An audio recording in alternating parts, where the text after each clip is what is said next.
ئێمە ئەمڕۆ کە لێرە کۆبووینەتەوانێ بۆ پشگیری ئەوانە هیوادارم کە خەڵک متمانیان پێیان بێ دڵنیان باتێ بۆ ئەوەی کە بتوانانی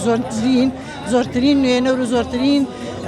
کەسمان هەبێ لە بەغا بۆی کە بتوانین زۆرترین مافەکانی خۆمان بەدەستبێنین. شەڕی کورد لە بەغا ئەو شەڕەیە کە بەڕاستی ئەوە شەڕە گەرمەیە کە ئێمە بتوانین بەڕێگەیەکی دیبلۆماسی لە ڕێگەی یاساوە لە دەستورەوە مافەکانی کورد دابین بێت. ئەمە ئەیکێکە لەو هەنگاوانی کە بەڕاستی ئێمە ئەتوانین من بەتوانم بڵێم کە ڕێزم بۆ هەموو لایەنەکانی تر بەڵام ئێمە وەکو پارتی دیموکراتی کوردستان ئەو کاندیدانە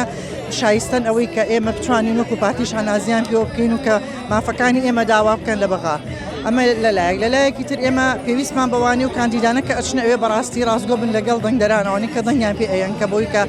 وعدێکدا ئەوێ وعدەکە بەرێتە سەر پێویستە ئەوان هەست بۆ بەرپرسیارەتێ بکەن کە ئەوانە نوێنەری کۆمەڵی خەڵکی کوردن نەچەوەی کوردن لە بەغا ئەو شەڕی کە لە ئەکرێت ئێمە پێویستە ئەوان ئەو شەڕە بۆ ئێمە بکەن. ئێمە لێرە ئەو دەنگە ئەین بۆی کە ئەوان لە جیاتی ئێمە ئەو شەڕە بکەن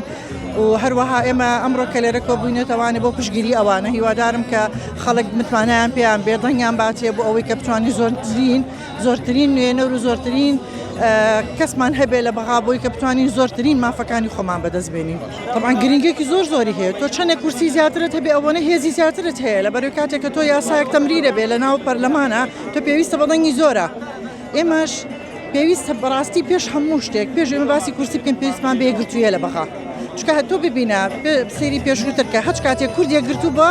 ئامانجێکی زۆرترمان بەدەستێناوە. ئەمە یەک گرتووی بەڵام سەبارەت بەوەی کە کورسی بەڕاستی ئێمە تا کورسیمان زۆرتر بێت هێزمان زیاتر بێت بوونمان زیاتر بێت حوزورمان زیاتر بێت دەستکەوتەکانمان زیاتر بێت لەبەرەوە ئێمە پێویستمان بەوەیە کە خەڵکانی گواز لە هەموو ئەو کێشە و گرفتە و هەرچ شتێکەیە لە وەلا بنێن ئێمە پێویست بەوەمان بەوەیە کە نوێنەرێکی زۆرمان لە بەغا هەبێ کە دیفاعمان لێ بکات. و بەڕاستی ئەمەی کە ئەم ئەوەش کە خەڵک هەمیشە چاوەڕەیە کە پارتی زیاتر و زیاتر خزمەت کاوکو کە ئێستا بەڕاستی کە کردوێتی پێویستمان بۆیە کە زیاتر و زیاتر خزمەت بکەین لەبەرەوە پارتی دیموکراتی کوردستان لەو ئاستەیە کە بەڕاستی کە ئەتوانێت ئەو گلەیانەش بە وا وەربگرێت کە ئەمە بە لایەنێکی ئیجابی وەریبگرێت کە بڵێن کەم و کوڕەکان چاپکات ئەگەر هەموو شتێک کەم و کوڕی خۆی هەیە ئەگەر ئەو کەم و کوڕیانە چاپکە باوە کە باشتر و باشتر بە عەکسەوانێ من بەوە ئەزانم کاتێک ئەو چیرانە لە تۆیە تۆ توانی سوودی لێ وەربگری بێتەوە بەهێزێک بۆ تۆ.